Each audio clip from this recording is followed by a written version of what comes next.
Good afternoon, everyone, and thank you for joining us today. We are excited to have you with us for a session on a topic that's quickly becoming a business priority. The seven mistakes brands are making in AI search visibility and what each one cost you. I'm Rohit. I'll be your moderator for today's session.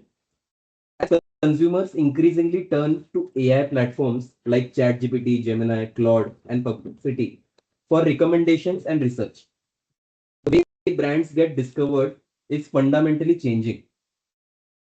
If your brand isn't showing up accurately in AI generated answer, you could be losing visibility, trust, and potential customers without even knowing it.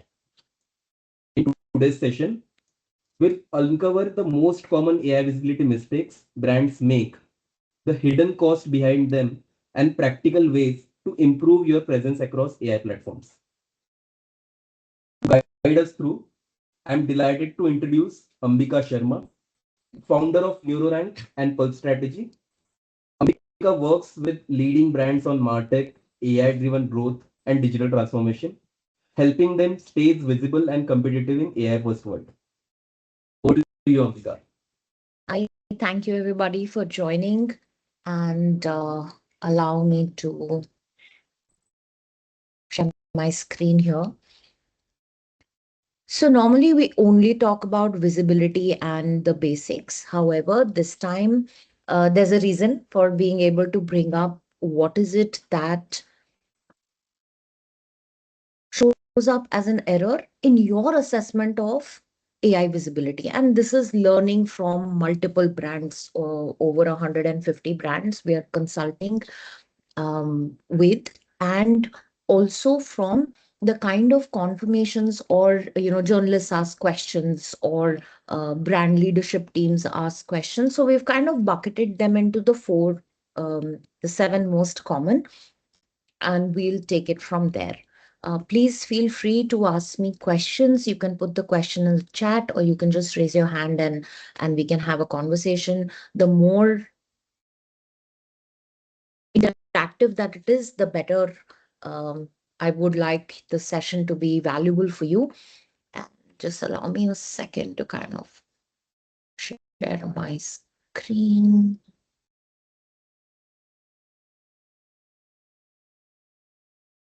Okay, I hope my screen is visible. Great. So as we said, now NeuroRank is a AI visibility governance platform. It follows the entire sequence from identification to actually tracking and recommending what is it that a brand should do for improving their AI visibility. We are getting some great results, and we have brands on the platform, have had them for a while now. And I'd love to be able to show you what the tool can do for you at the end, towards the second half of the session. We were also featured on Product Hunt, so please show us some love over there as well. Okay, the first four are the most common, but these mistakes are not like a failure of intent. It's just how AI visibility is kind of built. So how AI engines are built. And it is not just the discipline of being correctly seen or described, credibly cited, but at the moment when the buyer is deciding, because that's the only point at which you are going to be visible or your brand is going to be visible. It's just 18 months old. It has grown by leaps and bounds. Almost 50% people use AI engines for search at some point, and that is huge because it's over a billion searches a week already just on ChatGPT. So the numbers are growing. The behavior has now become mainstream. So I was just listening to a podcast or an interview of CodeNast founder, and he was saying he has told his internal teams to stop worrying or focusing on search at all. That is how big it has become, and this is across their multiple brands, which are very, very large and very dependent on search, particularly from a publishing brand kind of a perspective. Okay. So currently, the tool NeuroRank has been stress tested against 150 brands across 65 industries. Now, each of these mistakes has a name, a cost, and a fix, which is really, really simple. So, this session I hope will be very valuable for you, and then we'll take you through like a live brand on the tool platform, NeuroRank platform at this point, just so that you can see what is it that you need to be able to expect. Very quickly, the cadence of numbers first. 51% B2B software buyers start research with AI. Lot of those decisions are made within the AI engine itself, and then brands see direct traffic where either they book a meeting or depending upon how they're getting in touch with the brand. One in three buyers, and this is an Adobe research, one in three buyers purchase from a vendor they have never heard of but was surfaced by AI. So it's a very large number considering the amount of buyers that are out there. Overall, B2B and B2C, 50% of search volume has moved to AI engines. You know that just about 2 weeks ago, Google announced that AI overview will be triggered in almost every search now, and they have rebranded themselves. Google has rebranded themselves as a AI answer engine and not a search engine. So by 2028, we are looking to see this close to 80 or 90%, almost 100% in the markets of US and India, because we're the largest markets. India is the largest market across all industries. In case you wanted to be able to check, this is for holiday season. Retail traffic from AI grew by 693%. Travel decisions and traffic grew by 539%. Financial services by 266. Tech and software was already very large, but it is at 120%. Media and entertainment is a new category that has come in. It wasn't there September of last year. It was not in the top 10, but that has grown by 92%. So a lot of the content discovery is also happening on AI engines quickly. Okay. Now to the seven errors, and we'll go through each one of these separately. When you are starting out to check what is it that AI is saying about you, what are people asking, the first response is to go and check on your own AI engine. And I'm sure everybody has at least two open on their PC at all times, ignoring the logged in bias. So AI knows more about us when we are using it, whether it is in the context window, which is the window which you use, or otherwise more than we think. So it knows a lot. Trusting that AI is describing you accurately. So visibility is one thing and accuracy is another thing altogether. So the AI engines might be pulling up your brand name, but does the follow-up question actually give correct information or is it biased? Now we have seen across some 700 plus brands, which we have audited now, that Indian brands see a little bit more bias than US brands. Okay. Now, there are multiple reasons for this. One, all the models originated out of there and therefore trained on their data as primary data. Second, we don't have a very healthy web presence cadence, right? We are very social media focused and we don't really follow all of the disciplines of digital the way that we should in all its entirety and truth and the best possible cadence. So all of those things also contribute. I'm not sure which one is contributing to your brand, but you could do that as a very quick check about brands that you do not know about or do not talk about with your AI window regularly, and you check and you'll see a lot of the non-Indian brands getting priority for whatever may be the reason. So that is something that is up to the brand teams to be able to fix. Vanity mentions over buying intent citations. So very nice. You asked the most probable question. Even if it is not in your own AI window, you got an answer which you're happy with. But the questions are never framed in a single way. So if you went through as a consumer entire conversations, are you actually being recommended? Are you being cited? And of course, if you're visible or not, and if the sentiment is correct. If they are mentioning, if the AI engine mentions a brand like, by the way, you can also check so and so, that's not really a great sentiment to have. It should be leading as a preference for your brand if everything that the customer has asked is true for your brand, right? So if there's a good match, then definitely you should be showing up with a lot of trust.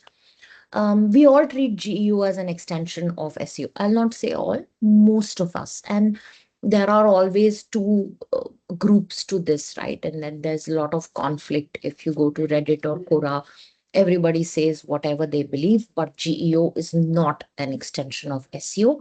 Definitely not an extension of SEO the way that we do SEO right now, right? By the dozen, like sorry for the term, bhaji tarkari. How many links can I get?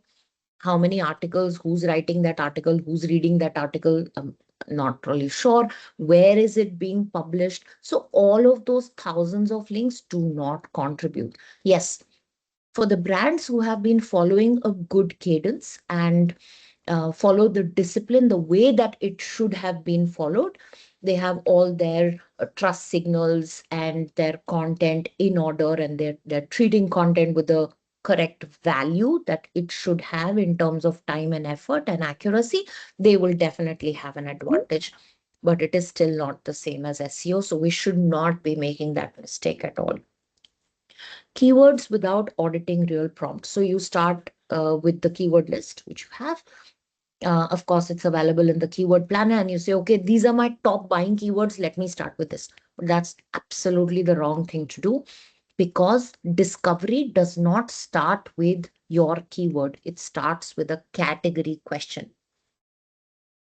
Which CRM should I buy for a SaaS startup? Okay. That's the kind of question that starts. Nobody starts with, can I buy Zoho CRM? So this is something that we need to be able to understand, because we have that paid search behavior inbuilt in us, and that's how we work on most of our SEO keywords. But it doesn't work like that in AI, because people who already heard of you are probably already coming to your website, but the people who have not, and that is what SEO used to be for, or paid search used to be for, that you have discovery. And discovery, it does not start with a branded or a pre assumed kind of behavior. That's completely different. So when consumers used to go to Google search, they knew they're going to get a lot of links, so they were more specific. But when consumers go to AI search, they are looking for advice and recommendation. That is their mental makeup or expectation, and therefore they start with a really basic question. That's most likely. I'm not saying that how good is Zoho CRM is not a question, or should I buy minimalist sunscreen is not a question, but definitely it is not the volume that consumers are using in terms of behavior. Trial and error without instruments. So, in fact, this is one of the most common things out of the last couple of weeks that we have seen. And we had a bunch of new brands on the platform, and we are consulting with some of them. Some are comfortable doing whatever they want on their own, which is also great. But they copied somebody, then they realized really late after a couple of months that they did not copy really well, and they landed up in an entire mess. So the website is a mess. 3 4 5 months are wasted. That's a different thing, but they did not really have a plan. So you cannot get to a AI visibility governance practice with copying someone else. It just doesn't work like that, because what is working for them in terms of trust signals may not be working for you right now. And you have to be able to see those trust signals, see where you're at, which prompt has which competition. Then only you can kind of start building your strategy, right? One of the most common things is, yeah, we know it's important, but we are waiting for the discipline to mature. Look at where we are at right now. In January, we were at 25% of total search moving to AI. Now we are at Google saying we are an answer engine and not a search engine. 50% has already moved to AI. And now, just right now, I have journalist asking me what publishers should be doing, which I'm not sure how to answer, but yeah, definitely waiting. That time has gone. Even if you're starting small, you need to be able to start building that discipline now, because it's not an overnight discipline. You start today, you start getting results after 90 days or 120 days. That's like you're sitting on the festival season already, and you probably haven't worked on more than 3 or 4 prompt buckets by then. So it is going to be hard if the next festival season numbers start looking at like the last festival season numbers. Okay, 1400 something percent is the CAGR rate that we have. So your 693% increase in retail could possibly look like 1800% um, increase in just a couple of months, and these are January figures, right? So it is important to make a decision. It's completely fine if you decide, no, I will ignore it, but at least that decision needs to be made. Now let's go to what is a logged in bias, right? Which was the first mistake. Now, logged in bias means that your context window on an AI model, when you type into it, and I'll give you an example I've given like so many times before, but when you type into it, it already has a memory about you. We are writing emails, they know our colleagues' names, they probably know the name of our dog, they know where we live, they know everything.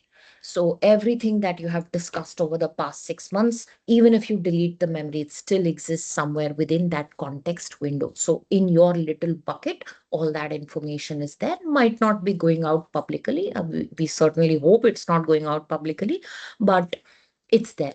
So when you ask a question, AI models are built to please you, especially ChatGPT, right? It's like the people pleaser of the universe. So it's built to please you, and it will give you the answer you most likely would like to hear or is already existent in your memory. So come and pull that answer back to you. No amount of prompting, forget everything and all that, it doesn't work. It's not how the model is built, and you're giving one prompt is not going to change the behavior. So context window is very important. So if you see that your brand pops up and you're feeling really happy, I would really suggest that you check this from unconnected people sitting in different parts of the country, because it's not just contextual, it also has geographical significance. So somebody sitting in Bangalore might not be getting the same answer as somebody sitting in Mumbai. We already know that from search. So they have not reinvented the wheel, they have kind of made the same thing there. Now, the cost is very high, it's false confidence. You end up believing, at least for a few months, because your numbers are dropping. I'm 100% sure everybody's numbers are dropping. But in 3 months, you'll realize, okay, the numbers are continuing to drop, or they're just at a very low level, less than what you expected. And then again, those 3 4 months are wasted. So context and logged in bias is very real. I'll give you an example. I was doing the search for a very large printer brand. They are one of the largest in India, home and work printers. And I wanted to do a demo to the client. So I opened up the GPT window and the window for Gemini, and I typed in ChatGPT, please tell me, give me options for a commercial printer which prints for fabrics, right? So a fabric printer. And instead of giving me good, bad, ugly answers, ChatGPT says, what do you need a fabric printer for? So textile printer is not what you need, because you're not in that business. You're in some other business. So give me more context. Now it's arguing with me, right? Saying, why do you need this? It's like saying, why are you wasting your time at work doing this when you should be doing something else? So there is a context window there. uh, the models will give you answers which are unexpected, and if you are not kind of um, primed to be able to expect that, then it is blinding. Okay, the buyer is always seeing something else because they do not have a context window, they have their own context window. So if I'm the buyer for a textile printer, I should be, that brand should have been able to place itself at least for its small textile printer category for me, considering I'm a small business, right? So from that, NeuroRank will be able to. So what NeuroRank does is have uncorrupted context created at scale. 5,000, 10,000, 11,000, depending upon how large or small the category is. And then you get an aggregated volume, like a big data analysis, that a question was asked 5,000 times. Out of that, 65% of the time you were visible or not, and the other times who was competing on that prompt, which were the links which were cited. This is something that is almost close to impossible manually, and it doesn't make any commercial sense to do it as well every time, every week that you want to check. So context window and logged in bias. Accuracy problem. So this is actually quite large. Hallucination scores are as high as 65% at an average. Some brands show 70 to 90% as well.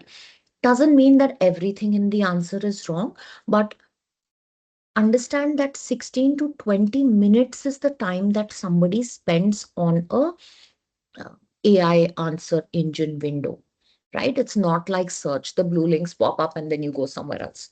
They stay there, they ask follow up questions. So, in that line of questioning over, let's say at an average 16 minutes, is what the data says,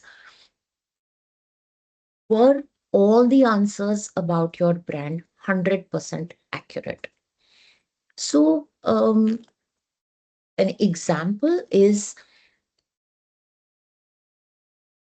Chime. And actually, we sent them an audit. It's a US brand. And while they didn't come on the platform yet, but they did make a change to their website, right? Because they realized that the audit was correct. Chime is a fintech brand. It is not a bank. AI was repeatedly saying Chime is a bank. Like, for example, sometimes for Paytm, it says Paytm is a bank, whereas it's not a bank. A bank is different, and a license to operate keeping somebody's money as credit or etc is different. So you there are a lot of incorrect connotations there. So that is also a hallucination.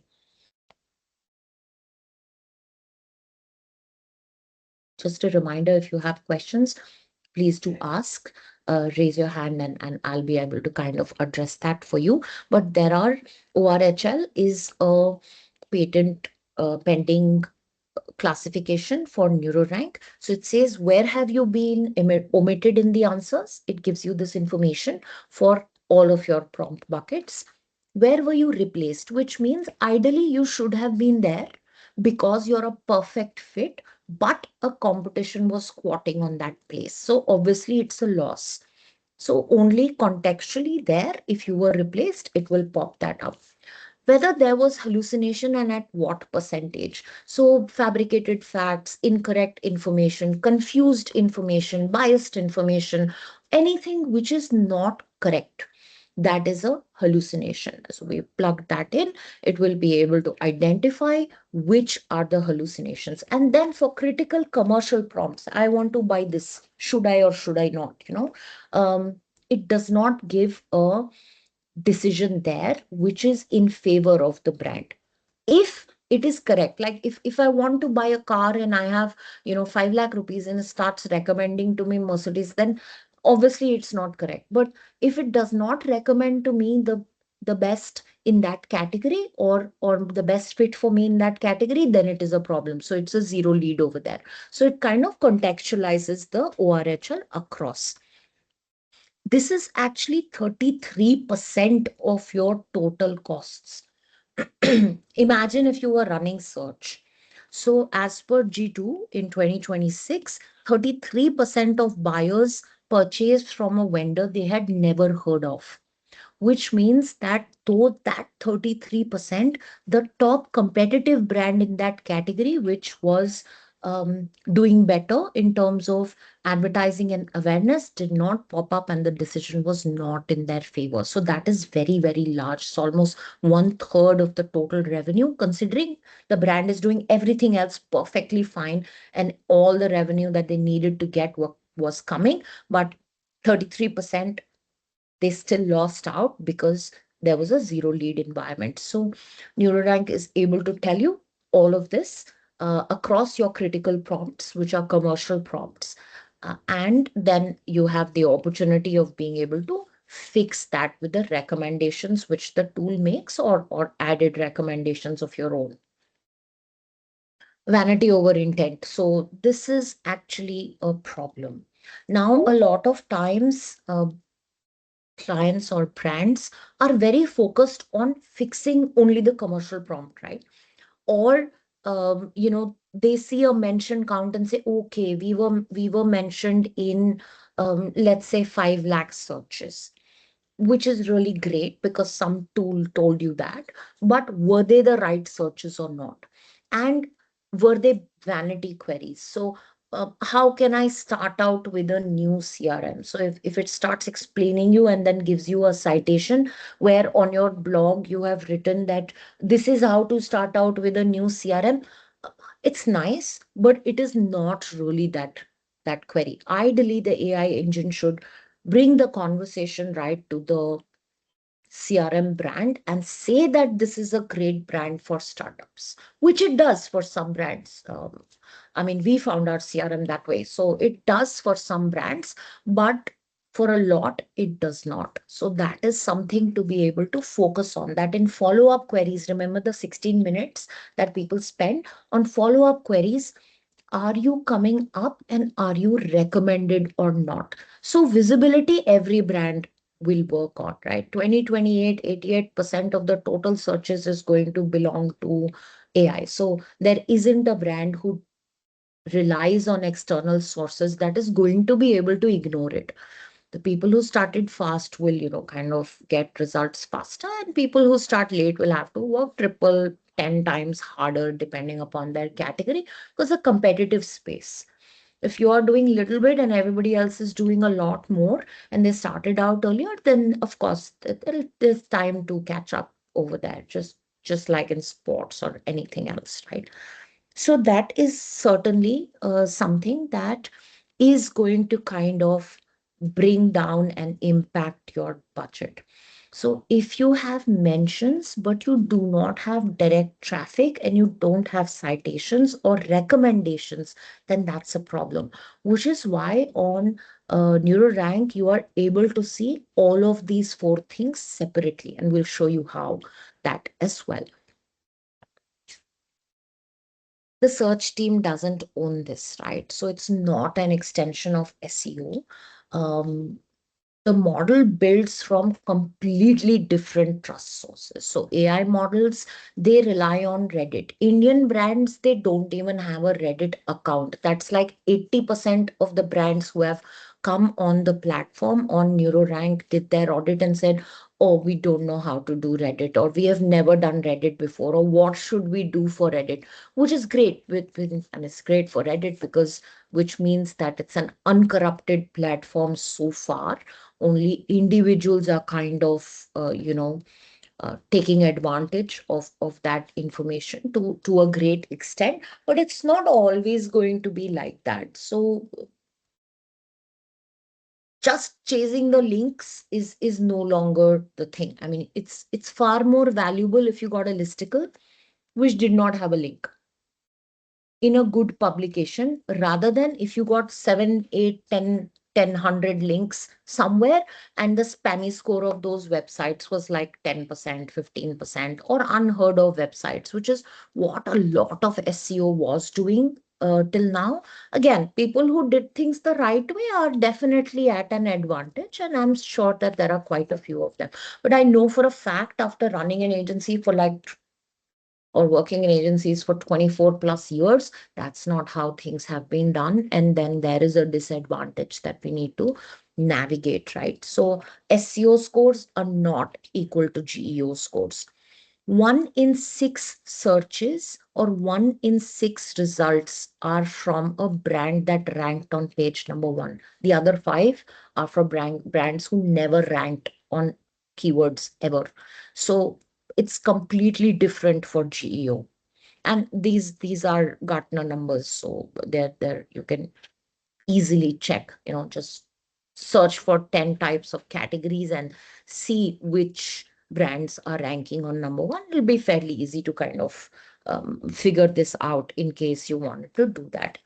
Top 50 keywords are not the conversation anymore. So this we discussed. Prompts work um, in a connected manner, right? So 16 minutes is something we should remember.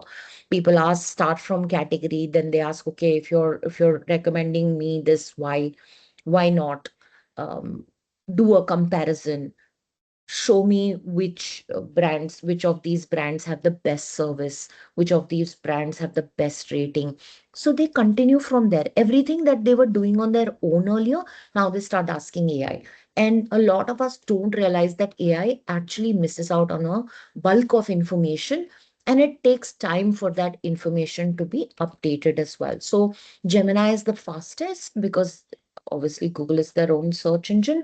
They take about 48 hours for information they think is important, never for information they don't think is important, right? They don't want to memorize the whole world if nobody's asking.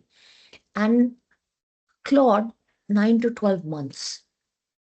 So if you do a branded search, it will go and hunt because it uses Bing search to start with, and GPT also uses Bing search. But it doesn't mean that your brand is in the memory or the correct information is in the memory. So that is something that needs to be checked regularly. Who is asking what? How many of the prompts or prompt clusters are the ones which are relevant to you? You don't want to start searching for every student prompt that was hunting for a solution, but which prompts are relevant to you and what are the answers and competition on that prompt. So that's also information which NeuroRank kind of provides. Now, this is one of the largest issues that we have seen. So a lot of agencies, and I'd like to highlight that agencies are the fastest adopting NeuroRank at this point, with multiple brands from agencies, on the platform. But a lot of agencies or people, and I don't blame anybody because everybody starts out like that. But a lot of times, what we did was, no, it's that we read 10 people who themselves were clueless saying, oh, GEO, SEO are the same, and then went on. They didn't read the fine print which said SEO with the correct discipline, right? All your EAT strategy, your content, conversational, highlights, technical schema, page structures, site maps, all of that we don't look at, right? We look at robotic text and then a lot of backlinks. That's what we focus on. So they never read that line, and then they went and told whoever was listening that okay, it's the same. And then those brands or those topics or those people spent a lot of time doing things which were half baked, and then they published and they waited and nothing really happened. So a lot of time is wasted. And in this I will include the bunch of folks, which is a fairly large percentage. We said, okay, we are just going to go and copy the leader. That also is not going to work because their problems are different and your problems are different. Their trust signals are different. Your trust signals are different. So copying is not going to help. Benchmarking is the right way to get there, right? Benchmarking means if they are getting, let's say, um, a citation, branded citation for a particular bucket where you should have been there, you should also be cited there. Which means that yes, you are coming at par. But if you say, no, we'll make the page exactly as they made it, no, it's not going to help. Because you cannot see what's happening behind the page, cannot see what they did in PR, you can't see what they did on Reddit, you can't see what is pulling down your branding. That is a bad idea. So better not to do anything and wait till you have the time, effort, and money rather than to do things wrong, because you're just making things, people just end up making things worse. So that is definitely not something to be done. So waiting for discipline to mature, I think we've kind of already talked about this, but here is Bright Edge and Search Engine Journal. There's a report. Searches that return an AI answer: healthcare, education, B2B tech, restaurants. I don't know. People are looking for restaurants. It's purely contextual, localized search. Insurance, entertainment. So these are like current top categories which are there, but other categories are also catching up. And FMCG is also a very large category, particularly in comparison searches which are there. So these are just the top ones. And remember, there's like a billion searches a week just on ChatGPT. Uh, there are like couple of billion searches every 2 days across all search and answer engines. So the volume of even a 5% is huge. The total volume is very, very large now. So keeping that into account. And yeah, so like we had mentioned that if traffic to retail is growing at this rate, Amazon is blocking AI agents, which is the next, right? So currently we still have a human layer somewhere in the middle, but then there'll be agent to agent at some point. Hopefully not soon, because we are barely prepared for this change, and the next one is going to be a little harsher. But all of those opportunities, they just continue to get more and more difficult, just like on SEO. If you are the last entrant or a late entrant on the block, take you that much more work and that much more time. If you're new to the category or you're a category leader in that discipline, then definitely it will be faster for you. So this is also the same. It's the same. It's not a new function. So it everything traces back to not having the correct information or the guidance. So that is how we built NeuroRank. And I'll show you the 5 steps. It makes the GEO discipline for anybody, especially if you're an agency running this for a client, or if you're a client kind of planning this for your own brand, how to be able to fix this. So it will deconstruct how AI represents you across all the prompts, and sometimes it's like thousands of prompts, and the tool will cluster it. I'll show you how. Diagnose the misrepresentation. Where is the problem, and where are you at as compared to competition? And remember, if you're multi-brand or you're multi-region, your competition in every region might differ. So while Ariel might be, kind of competing with Surf across the country, but maybe in UP they're competing with Ghadi detergent, right? And maybe in Gujarat they're competing with somebody else. So there is a lot of context over here. Here is where the important bit starts, right? Tells you what to do to fix your AI visibility and recommendation within that particular prompt. So, what is wrong on your website? What's happening on Reddit? What to do on Wikipedia? All of the platforms that for that prompt AI models are considering trust sources, and this varies, right? It's not always that, okay, you're a brand, there are 10 trust sources, let's just go and fix that. So depending on the prompt and depending on the competition, your importance of trust sources will vary. So it tells you what to do on each of the trust sources, what is good to have and what is must have. So then you can make your choices, work on this with your internal team or with your agency or with your client, whichever way that works. The last bit, to be able to make sure that your visibility and inclusion is accelerated faster, is that NeuroRank conditions the memory layer of the AI model. So let's say you choose that for AI models, ChatGPT, Claude, Gemini, Perplexity, all of these answer engines, and you have one single prompt, and you've kind of made all the fixes. You changed the information on the website, it's readable. Whatever was being missed is there. You put up the ISO certification, all the trust signals across all the 10-15 areas that were recommended. Then what the tool does is that it goes out and it conditions, asks the model to go to your sources and pull out the right information enough number of times that the old information is removed faster from the model's memory, cutting time to inclusion. So let's say if it takes ideally 8 to 10 months, if the model thinks your information is important. Okay. So if ChatGPT thinks nobody's searching for your information, it's not important, enough people are not searching, it will not remember it. So it does two things: mimics the volume and also brings the model again and again to pull out the information from your trusted sources, your website and others. And then you can track month on month lift.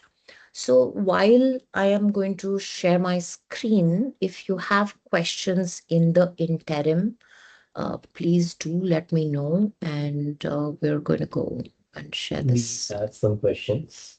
Yeah, let's take Arshit them. is asking, Geo does feel like an extension as we have to keep our technical SEO updated for it. Um, See, I did mention that if you were doing everything as per the book with the best practices in SEO, then GEO is going to be easier for you, but it is not an absolute mimic of SEO. Will not happen. So that is something we have to be careful about. Even if you did everything right in SEO, you will still have to make changes and accommodations for GEO, because there are some new factors which come into play. How your website is structured and which are the trust sources that the AI models are actually going to. Now, those trust sources can never be 100% overlap with what you have done in SEO. I mean, that would be almost impossible, because for each category, each model has decided a separate algorithm for trust sources. So there's an overlap. There are some places which all the models are going to, but there are some region specific and location category, your competition specific sources which differ from model to model, industry, competition. So many variables are there. It's not 100%. So yes, you have an advantage if you've done SEO by the book, but it is still not 100% overlap for your GEO. And it is important to understand that the LLM models themselves have made changes to how their um, websites function and are readable, right? So when I see one, article which says LLM.txt, LLMS.txt no longer important, and this huge halla happens on LinkedIn, I would like the same people to go to a Claude blog and see if they are using LLM.txt or not. If they are using for themselves, then why is it not important for you? Why are they using it if it is not important? If Google is saying it is not important, I agree, Google is great. It's not important for Google. Fine, not a problem. But Google is just one search engine.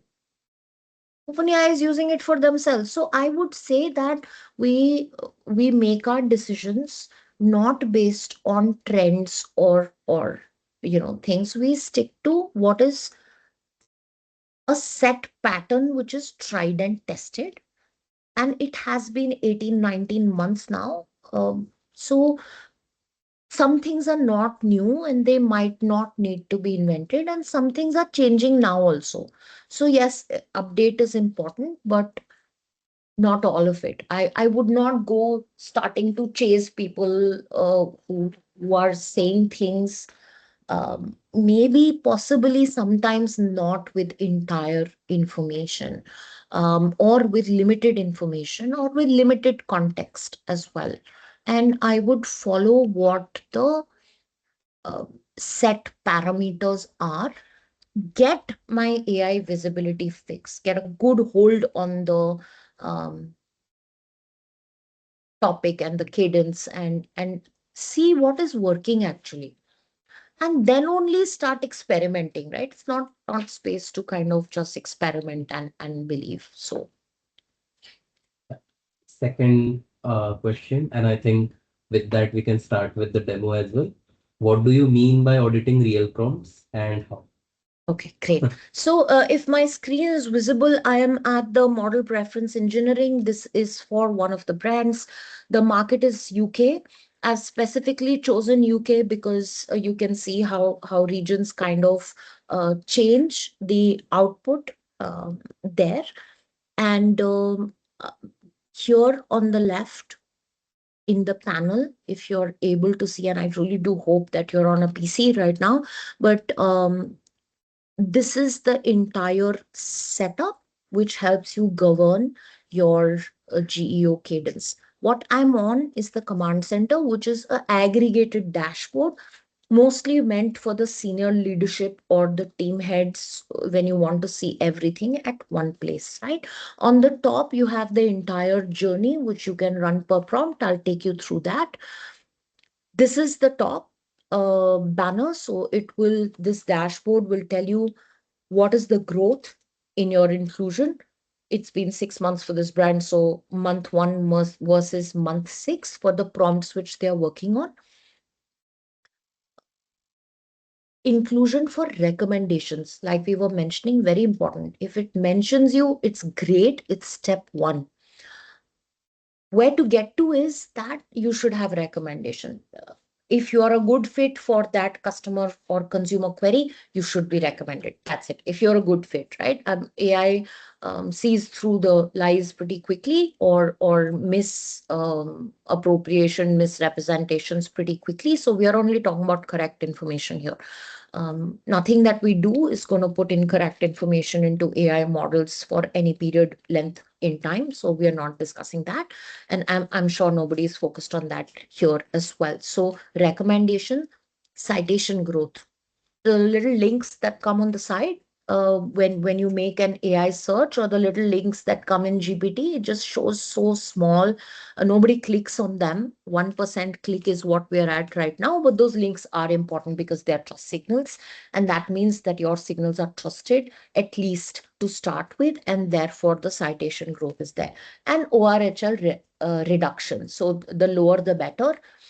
um, you were not omitted, you were not replaced, there are fewer hallucinations, and you are losing fewer leads to the model.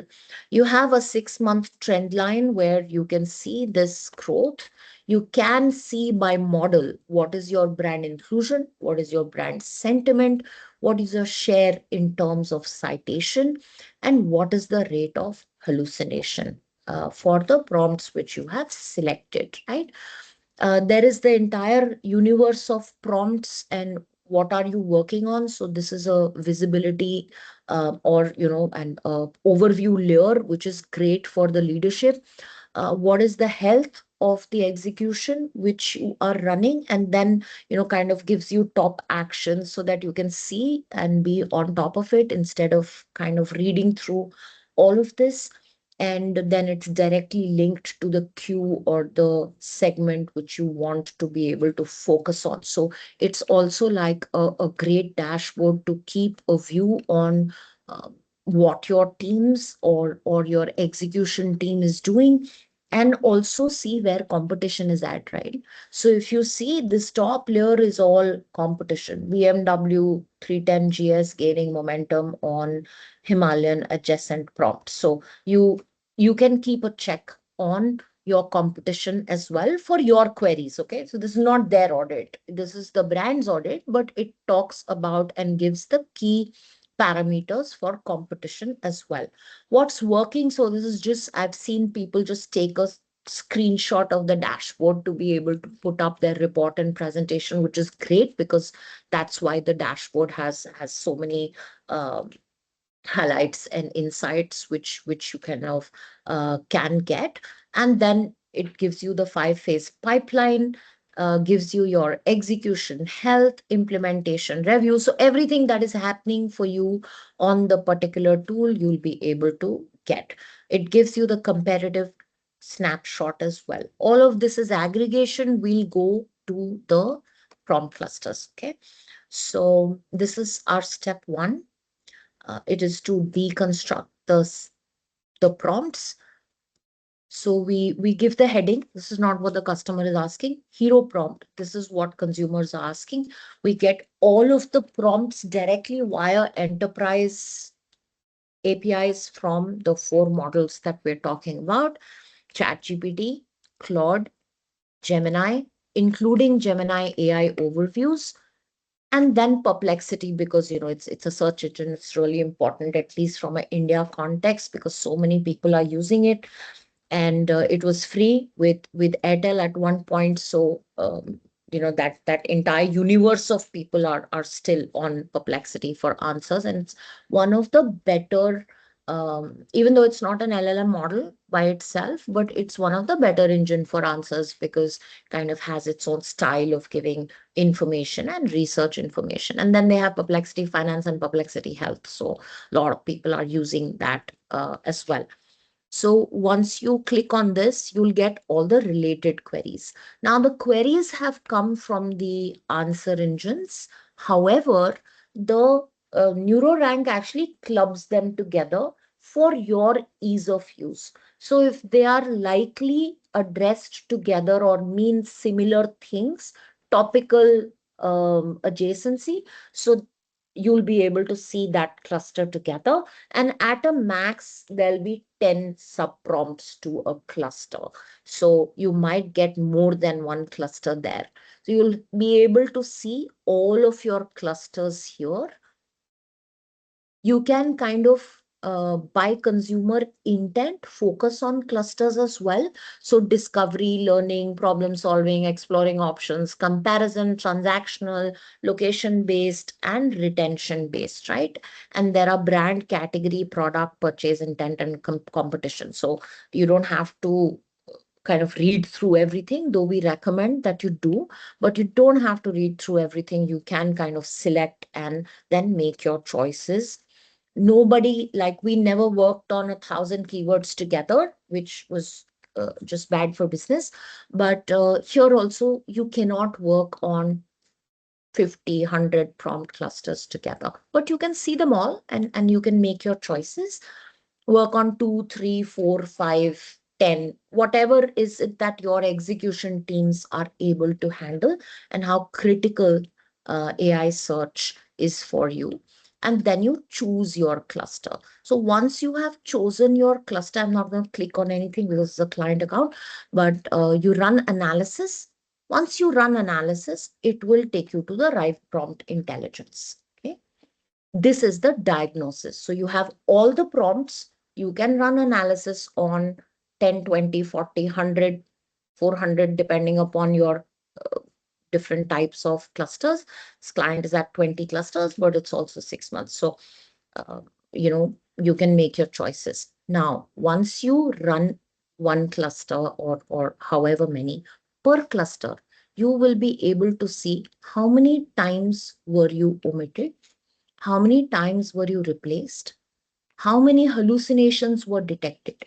And this is, 98, 99% accurate in terms of hallucinations. So if the information on your product, on your website is correct, then it will be able to detect the anomaly from AI answers at scale for you, so that you can focus on the hallucinations, right?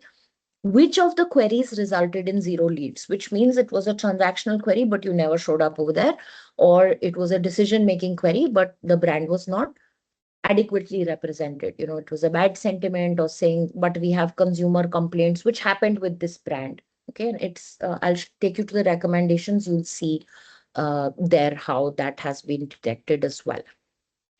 And again, you can select or see your clusters by choice. So if you look at this, which is an accessories cluster, and they haven't started working on this as yet, you'll be able to see brand score by model. So RE is 20% on OpenAI, Triumph, Honda, BMW. This is UK market, so you have to remember the brands showing up there are going to be um, international brands which are predominant in that market. Triumph, Honda, BMW, you have 27%, Gemini 34%, Perplexity 41. And we give you a NeuroRank benchmark is just an aggregation, so that you can work with one score and see one score grow. But the recommendations and everything will be across models. So the benchmark score should be treated as like an aggregation, but you must deep dive in per model information as well, because that varies by customer and that varies by the split of use varies by market also. So you'll have that in your own customer understanding. Gives you all of the citation sources, and it classifies the sources by neutral, which is like a third party, motorcyclist.com or whatever, then by branded, which is your own, royalenfield.com/reviews, by competition, which is compare. This is for that one prompt cluster. Remember the 1+10 prompts that we were talking about, and this one was 1+8, all of those. And you'll be able to see which engines are citing which source. Okay. So now I know motorcyclist.com/specs for this particular prompt is important because all four engines think that it is good. But the sentiment for Royal Enfield on this citation is mixed. It's not positive. Okay. So that's a lot of intelligence to have very, very easily. And then across all prompts, you'll be able to see that. Now you have the information. Now you go to the recommendation engine. Okay. So the platform NeuroRank recommends what you should do to be able to improve your position in the recommendation and the inclusion score, right? So what are the three things we want to improve? We want to improve inclusion. You should be mentioned. So that's the visibility part. We want to improve recommendation. It's not enough being visible. The model should positively recommend you if you're a good fit for the customer. And third, your website trusted sources should be cited. So these are the three things that we need to work on, not just on visibility, because it's it's not worth it. You choose the right prompts, see which ones make sense for you, work across on all three of these, make sure there is an improvement on each. That's like, irrespective of what platform you're using, eventually you'll have to use something, but you have to track all of these. Which is really important, right? If there's one takeaway from today's conversation, that's the one that it should be for you. Now, this is just what the report contains. I'm just going to show you that. Now let's just come. So this is the top prompts. So best vintage motorcycles in production and all of the sub prompts with it. Brand website. It's kind of checked. The platform checks whether you have the right signals on the website, your experience of the content, only content. So it doesn't talk about, it does not comment on the aesthetics of the website at all. Just letting you know. So the experience is a little bit low. The expertise and authoritative is high because it's a great brand. It's one of the best brands in the world in its category, but the trustworthiness of the content is low. So there needs to be some correction in the way that that content has been written. The gaps: no dedicated landing page for this primary intent, limited schema markup for product comparison queries. So no comparison markups. Okay, so somebody did technical SEO, but they did not do complete technical SEO. So that one schema in competition is missing. Outdated specifications and product descriptions. So it's not necessary that the description is outdated, but it's not showing up correctly as compared to other sources. So that's the it's not properly mentioned, or the date stamp is not there, or the old date stamp is there. Something is wrong, so that has to be checked. All the fixes are mentioned. Add a URL in implementation tracker. So once your team fixes this actually in physically on the sources, then you can go to implementation tracker. I'll take you there. FAQ pages, product types, product specification pages, all the supporting links have been given. Then it left one talks about Wikipedia and what is wrong there. So their completeness of entry is not there. Standard product naming conventions are not followed. You've written RE somewhere, Royal Enfield somewhere. Brand names are not consistently mentioned. So whoever has updated doesn't have a term of reference document in place so that its consistency is maintained, right? So that has not been done.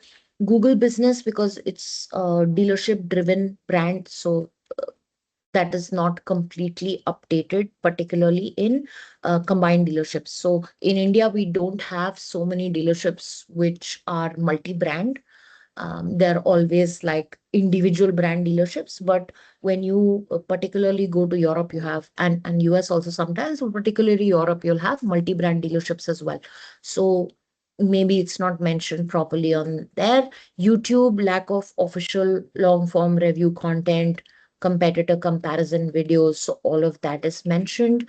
You have forums, you have Reddit and media, you have, I wanted to show you actually, SlideShare, LinkedIn, Scribed.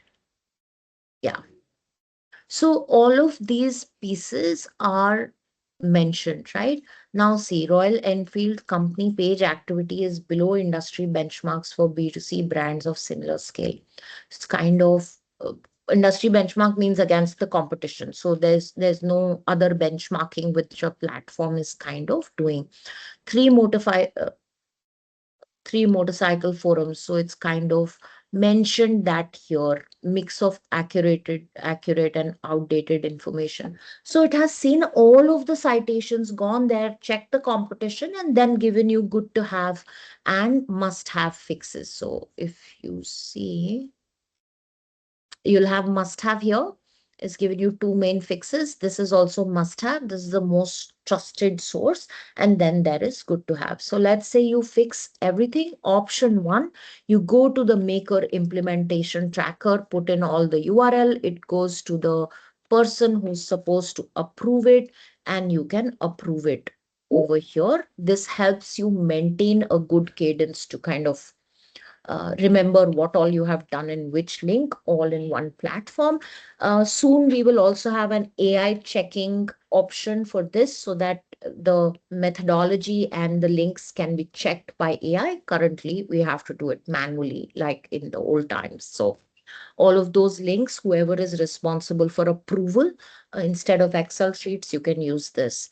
After you have done with the recommendation engine, you go straight, you've done it, you mention it as complete, and then you go to the RAG engine, and it starts kind of pushing the model slowly. It takes 10, 15, 20 days on that prompt cluster to keep the information repositioned and included in AI. So we've seen that if normally everything is done well and it takes like 8 to 9 months for information to kind of start reflecting in memory of the AI model, particularly for unbranded and category queries, which are more important. With the conditioning loop, we reach there in at least 40 to 50% of the time, lower than what it would take normally, and accuracy improves. So, highly recommend that you run the RAG conditioning. Once everything is done, and at any point in time, you have two reporting formats. You have the citation tracker, and then you have the brand inclusion tracker. So the citation tracker actually tells you which links are where and how your citation footprint is increasing.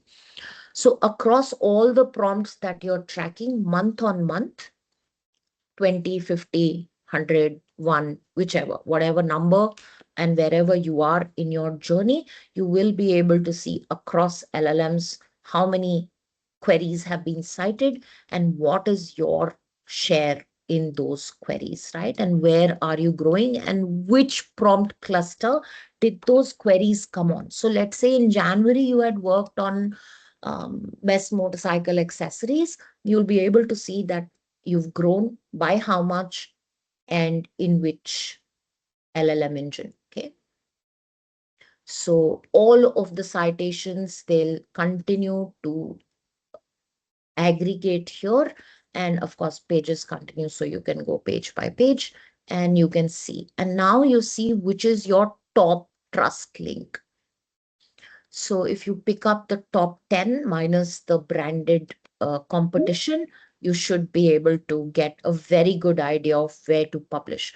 What we have seen that, if you have, for example, bikevalet.com. Okay, and they're doing something here. You know that if you have just two things to partner with as part of your influencer partnership, you should go to bikevalet.com, because in all of your current queries, this is one of the highest unbranded or neutral parties which you can influence, because this, for this set of queries, they are a high trust link. So your strategy can change a lot based on the information which you have.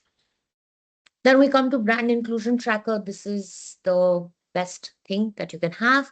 We have per prompt cluster growth. So the orange that you've seen was the starting point, the M is mention, and R is recommendation. When you work on the clusters, this is your baseline. So month one, you started with one cluster. That is your cluster one. It has a number here, and you can track that with the number.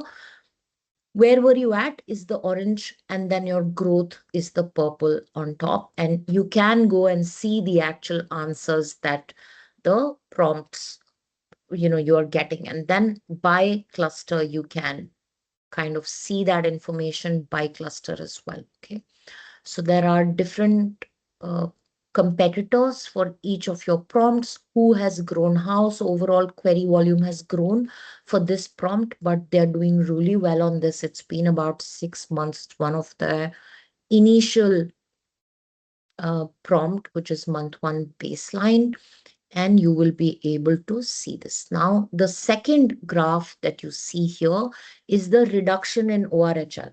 So you're not being omitted so often. So it's like relative, okay? So if your recommendation and citation will go up, your ORHL will keep coming down. And the hallucination rate is the one to watch for, to actually see if incorrect information should not go out.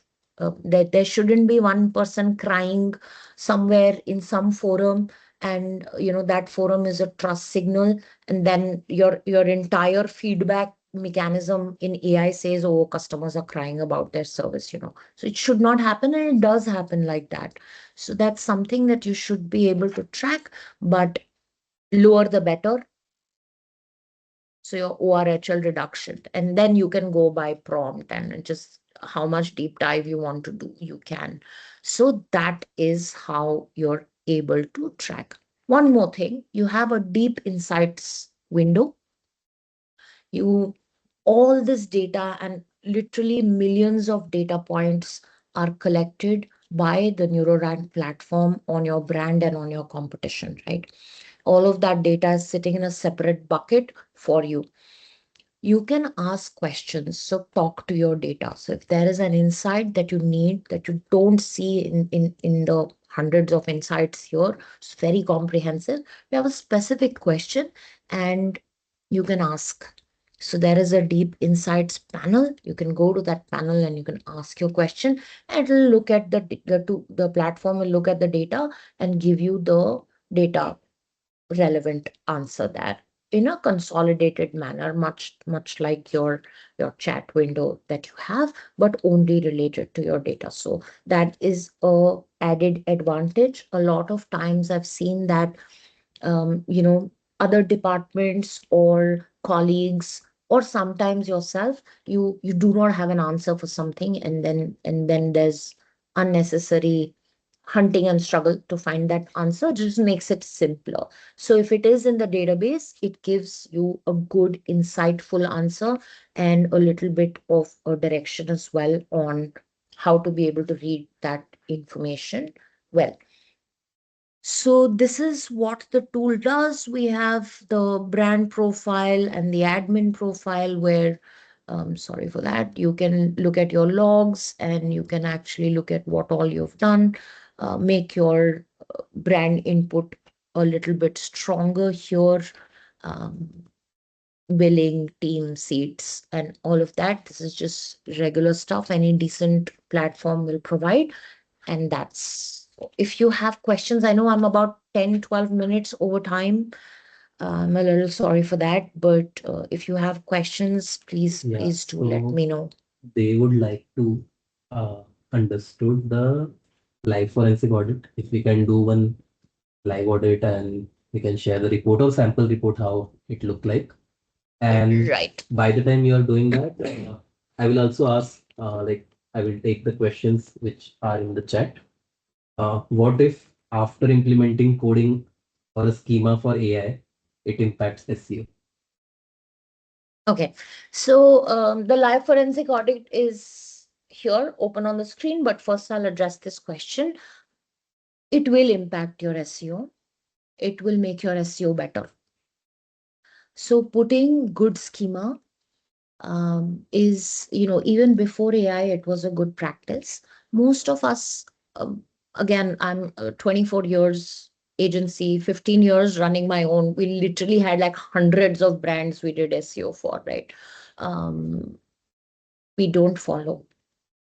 So we don't follow the best practices, especially in India. We play it by the year a little bit. Sometimes there isn't enough budget and all that. But if you do technical SEO, all the relevant schema is in place. First thing it will do is impact your SEO. It will make it better. So if you were not ranking or your position was not as expected in a particular keyword, it will improve. Technical SEO is a good idea and it should be done. If you're not doing anything else, and you still should get the right technical SEO for your website for sure. That's an advantage. Okay. So for folks or brands or especially agencies, so what I've seen is a lot of agencies on the platform are using the live forensic audit to pitch or to create a strategy to pitch an upgrade or upsell to their clients, right? But clients are also using this to be able to see where they are at. So building an internal case, getting a little bit of an idea, it's really great. It We've priced it very efficiently. It's just $7. It's, I think, what, less than 700 rupees in INR, and yes, you can pay in INR in any currency actually. And now we have clients who have tried this from Europe, US, and India, and quite a few of them. So it gives you an idea. It does not give you the entire universe. It gives you a good idea. It has dashboards that look great in internal reports when you're building an internal case or kind of looking where you're at. But it still gives you the highest amount of information any other platform in the market gives you right now. So it's a great idea to be able to try this. If you do try it and you're part of the webinar, we'll send you a little bit of a code and run the audit. I can give you a free consultation to help you understand anything that you don't understand in the audit. So that's more meaningful for you, but otherwise it's very self-explanatory. So this is again the main dashboard. It shows you hallucination score. We are at zero. I have a lot of brands here. I've just randomly selected one, but if you see the audit list is very, very high. But and this is just my account. So hallucination score is at 78%. For a decent brand, it should be at least below 30%. We cannot solve anything like 10%, but yes, it should be below 30% so that you can choose what to work on. Right now, you just have to work on everything. So there is a challenge there. This particular brand I'm aware of, there was a lot of information across the internet by influencers, and a lot of growth strategies happened and people said whatever they felt like. And now a lot of clashing information is there about the brand, which is originating, a lot of it is originating out of unhinged influencer marketing, right? So there's information which needs correction. Brand inclusion score is decent. It's obviously the team there has done a decent job. 74% for ChatGPT, Claude 65%, Gemini 55%, Perplexity 67, and Perplexity has finance as well. So Perplexity finance is very important for financial brands. Brand sentiment is okay. Gemini, it's critical. Not good. Um, I would say you have to stay upwards of 80%. All of these should be green for any decent brand. Doesn't matter what your size is. NeuroRank benchmark is an average. The calculation is given here. It's basically an average out of all of these so that it gives you one score. and we are not building anything special here. We are giving you information as it exists. All of this is as per LLM models. Zerodha is doing well in competitive benchmarking. And then we have neuromarketing based insights across 6 parameters for all the brands. So you have Angel One, Grow, Upstock, and Sherkhan. So you have recall. Um, what is the recall for the brand? How trusted? Is it digital first or not? Does it have a good leadership voice? And in prompts, what is the inclusion? So across competition, you can see that.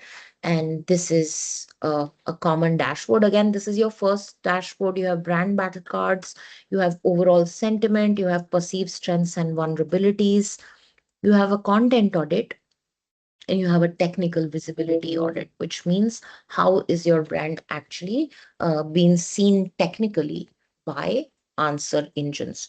All of this is custom to answer engines. We have not created anything. Big data analysis based on aided and unaided recall techniques, and that's how you're getting the information here.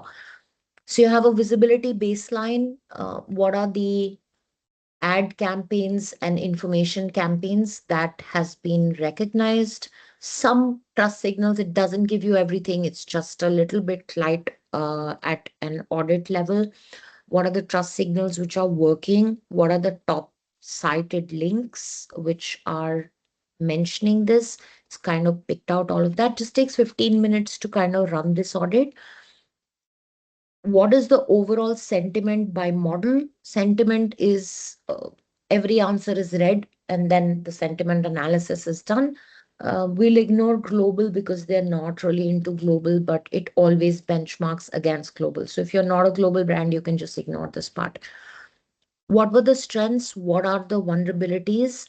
The sustainability of Zerodha's zero broking model is uncertain, raising long-term cost structure concerns. So, customers or investors must be kind of talking about this. And then there is a synopsis. There you'll see competitive analysis across the innovation recall trust. So this is the larger, more detailed one. You can get an insight. So if you have a question, you can get an insight, right? If you go here, you can check by model. So I can go by OpenAI and it'll give me like a different kind of an answer, or I can choose with Perplexity and then, you'll have by model as well. I'm just going to go back to your rank benchmark. So we have hand raised by Roshni. Uh, Yes, so Roshni. we can like just have unmuting her. Yes, Roshni. Hi. Okay. So you mentioned that the hallucination is high for a brand, right? Because certain influencers said something that maybe wasn't true to the brand. I'm So, guessing, um, i- I'm guessing that it's also because of the influencers, but yes, the hallucination score is high. right. So, whatever the reason the hallucinations go was, my question is, how do you guys track unstructured data? Because it's easy to go to a brand's website and use crawlers and, go through their data or Amazon's or Flipkart's, whichever retail site or marketplace a brand is on. But how do you guys tackle unstructured sources like Reddit or blogs or, forums where people are putting their personal opinions on? Very good question. So when you even as like put NeuroRank aside, when you track a particular query on a chat GPT, you get cited links, right? And if you saw, I'm just telling you how we are tracking this. And if you see this innovation recall trust, so for trust, we want, the platform actually asks the model, okay, for this brand, please tell me which, in terms of, let's say, service levels, what is it that you think about the brand service? The cited links come, we read through all the cited links. So when we track citations, we are able to get the trust signals which the LLM model is relying on. We just need those. Obviously, we cannot go and hunt across the internet to find out what's happening. But if the Models are relying on citation. Now, when we do this couple of thousand times, for a prompt cluster, we get to see all of the cited links. So you'll have, let's say, 40 cited links, which are circulating again and again. We read through those links, and therefore we are able to see what is the incorrect or what is incorrect in that space. Information is always mapped back with the website. So let us say somebody says this apple is green. We have to go back to the website and see whether the website is selling green apples or the green apple is misattributed to the brand. So that is how we get information on which are the links and which are the consumer queries which are popping up, what trust signals are being drawn. And we get that across hundreds of trust signals. We prioritize the ones which are repetitive. If there's some one random trust signal, but it's generally not so important or it's neutral, nobody's screaming murder in that particular website, then you'll see it here, but it'll not get read into your recommendation set. Does that answer your question? Yes, it does. Thank you. But I have two follow-up questions if that's okay. Sure, sure, please do. It's with relation to prompts, as you mentioned. I was just wondering, is it better to run the same prompts to, gain a better insight on a particular topic or a brand and track its changes through that one particular prompt? Or, is it better to run different batches of prompts to evaluate your brand? And second question was, how do you deal with prompt caching? Okay, very second question is very good. First question I'll address. I assume you mean whether you should be running the analysis on multiple prompts, right?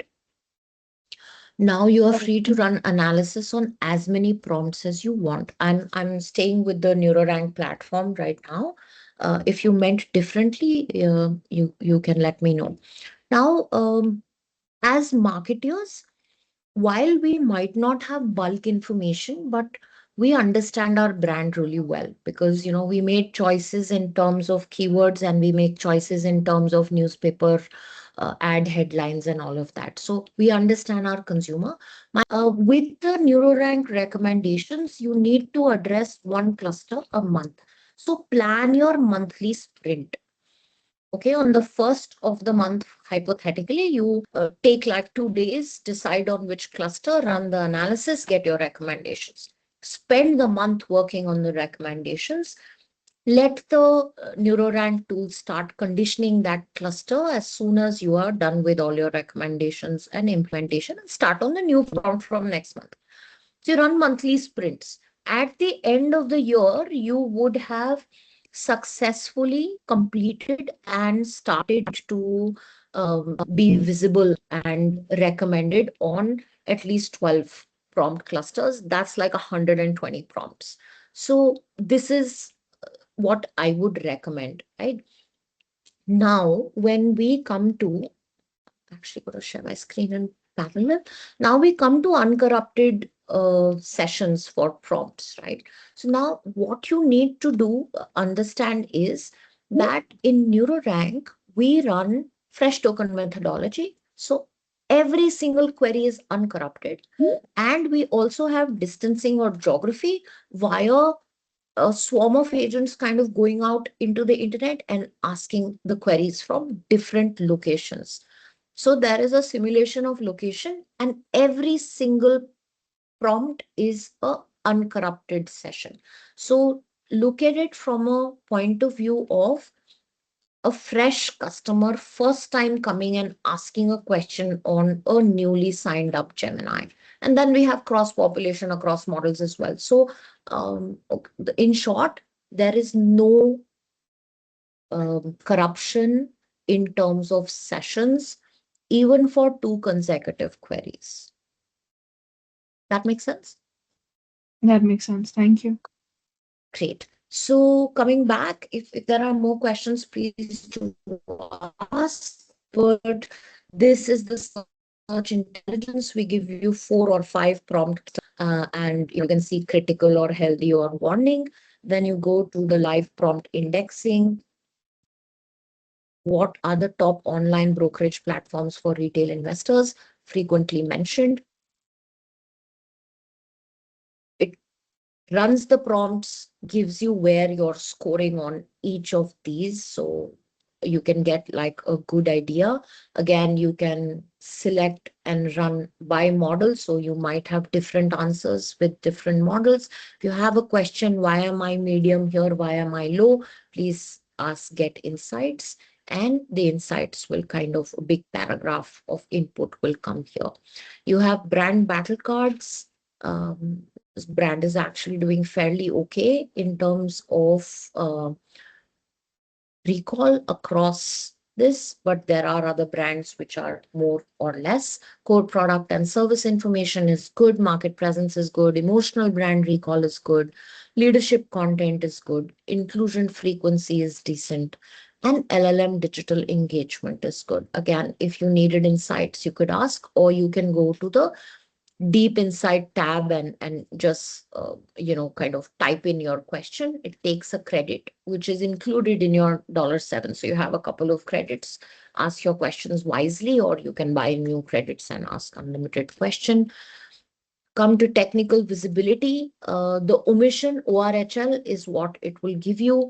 Content marketing collaboration on LLM platforms for relevant discussions, lower mention AI frequency in educational content. So some of the highlights. This is not an actionable report. It gives you an idea of what you need to present and tip of the iceberg view. It's not something you can run with for 12 months. So if that's the expectation, you have to go to the subscription model, which is the main MPE that you can run with for like multiple years. But this is just a top view to give you an idea. It's best for internal context setting with your teams on why you should do GEO or why you should not do GEO, and what teams need to get involved. Or for agencies is awesome for a pitch to your client, but it's not something you can run with for the full year, right? But it gives you some decent insights, like structured content is not there, distribution is not correct, partnerships with analytics firms are not in place. So it's kind of checked out where good brands in that category are gaining from, and it's accordingly given those recommendations for things which are missing. And then there is the deep insight button. You can export the report. It gives you a really pretty presentation. You can add dashboard screenshots to that, or otherwise nice looking presentation. You just download it and present it, works fine. And that's about it. So if there are other questions, I'd love to be able to answer them. There are lots of questions in the chat. So within polls as well, most of them have mentioned we are exploring internally about the geo practice and all. So if any agency or any brand wants to start this, but they have the existing agency, SEO agency in place, so how they can start working with NeuroRank? Like, is there any You can just subscribe for the tool platform, and you give one login to your agency and you keep one login with yourself and you start working. Okay, so NeuroRank can be the consulting layer as well. Yes, so it does give all the recommendations. The platform does tell you what to do, where are the prompts. What you are doing currently is the execution, right? And this intelligence an agency can do a lot with. They can improve their offerings to you. They can improve their content and which direction that they are taking. So I think agency and client is always the same team. So it should be for your team who's making GEO decisions, whether it's internally and you don't have an agency, or whether it's an agency who's executing. So it should become the strategy and the base layer for information and tracking for you. Okay, then we will be sharing the recording of this, and there is a code, promo code in the chat.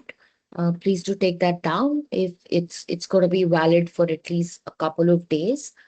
So if you do your live forensic audit and you want to be able to understand how to use that information in the best possible way, you can reach out to me. I have walked you through the sample audit as well. If you would like us to kind of do a session for you and your agency team together for your brand, that is available. A couple of hours in terms of consulting and setup, so that you know your way around the platform already come included with the monthly subscription. So we should be able to help you there. And even if you're not taking a subscription and you have a GEO question that you're stuck with, please feel free to reach out to me. I would be happy to help kind of set the direction and give you the answers that you're looking for right away. Thank you. Great. Thank you, everyone. Thank you so much. I would like to extend a sincere thank you to all of our attendees. Thank you for waiting such a long for time and join us. We truly appreciate your participation and engagement throughout the discussion. A special thank you to you, Ambika, for sharing valuable insights and practical perspective on this important topic. We hope today's session has given you a new ideas and actionable takeaways. We also encourage you to stay connected with us for future events and discussions. Thank you once again for being with us today. Have a wonderful day. Bye. We look forward to seeing you at the next session. Thank you. Thank you, everyone. Have a lovely day. Bye bye.